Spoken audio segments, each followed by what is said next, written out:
BNP গণতন্ত্রের একটা মুদ্রা দিয়ে পিতা একটি দল শুরু থেকে আজ অবধি গণতন্ত্রের জন্য লড়াই ভাই আপনার মোবাইলটা এখানে আমার ক্যামেরাটা কোনোদিন আপোষ আমরা যে বাংলাদেশ চাচ্ছিলাম সেই বাংলাদেশ সবাই চাচ্ছে যে আপনাদের হাত ধরে সেই বাংলাদেশ গঠিত হবে। তো আজকে সেই শপথ আসলে আপনাদের আগামী দিনের পথ চলা কেমন হবে আশা করছেন?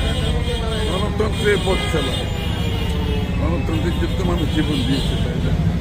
বিএনপি গণতন্ত্রের একটা মুদ্রা দিয়ে পিতা একটি দল শুরু থেকে আজ অবধি গণতন্ত্রের জন্য লড়াই ভাই আপনার মোবাইলটা এখানে আমার ক্যামেরাটা কোনোদিন আপোষ আমাদের গণতান্ত্রিক অর্ডার ফিরিয়ে আনতে হবে।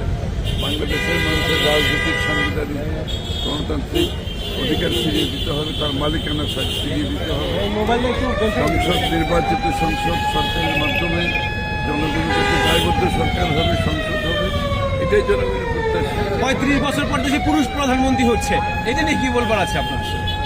পুরুষ হোক মহিলা হোক গণতান্ত্রিকভাবে নির্বাচিত সকলকে আমরা থ্যাংক ইউ। ঠিক আছে।